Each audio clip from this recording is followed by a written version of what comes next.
Hello everyone. Let's find out the difference between dicot and monocots. So these are basically plants. Some are known as the dicots and some are known as the monocots on the basis of the cotyledons present in them.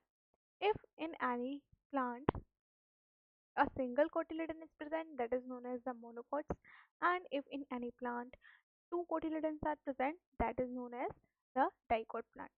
Now let's look at some major differences between them. So first of all, if I am talking about the monocot, so they have already told you they have only one cotyledon, that is only one seed leaf present in them. While in case of the dicot have two cotyledons present in them.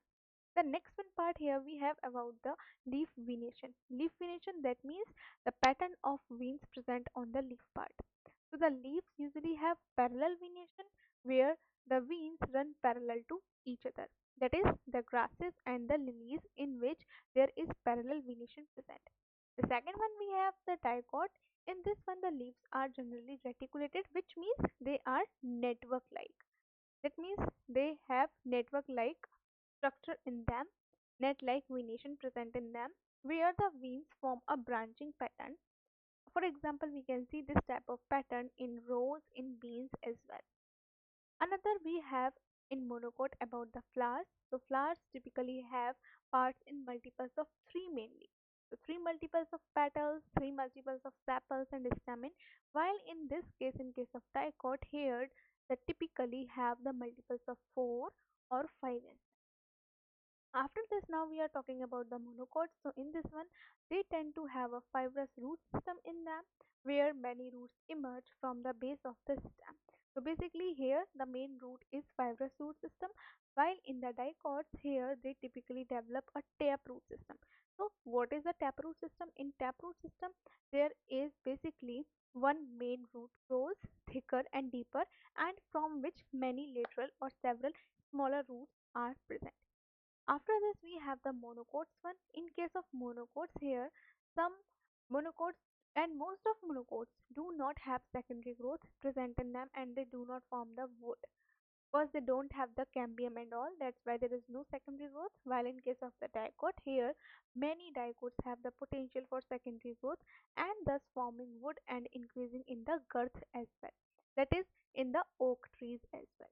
Now in monocots here we can see the examples include grasses, which include wheat, rice and corn, and some other examples include lilies or orchids and palms and bamboo as well. So here we can see that there is parallel venation is present, only one cotyledon is present, and mostly the flowers are in multiple of three. That is the petals, sepals and stamen. These all. And the vascular bundle, xylem and phloem are basically scattered in this one, while in the dicot they are not scattered or they are more present in circular form.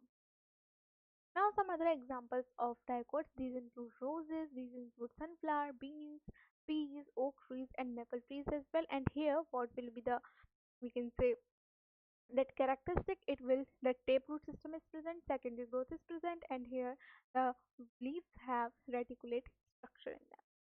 After this, from this image it will be more clear to you that these are some differences shown here. In seed, only one cotyledon is present, and in dicot, two are present.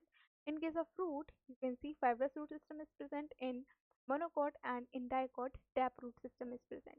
Similarly, in vascular one, scattered one is present in monocot, and ringed one or circular is present in dicot.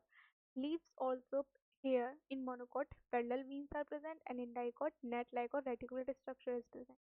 In case of the flower part, here we can see in monocot the multiple of 3 are present mostly, and in dicot they have mostly 4 or 5 multiples of any part of flower as sepal, petals, that's it. So these were some differences between monocot and dicot.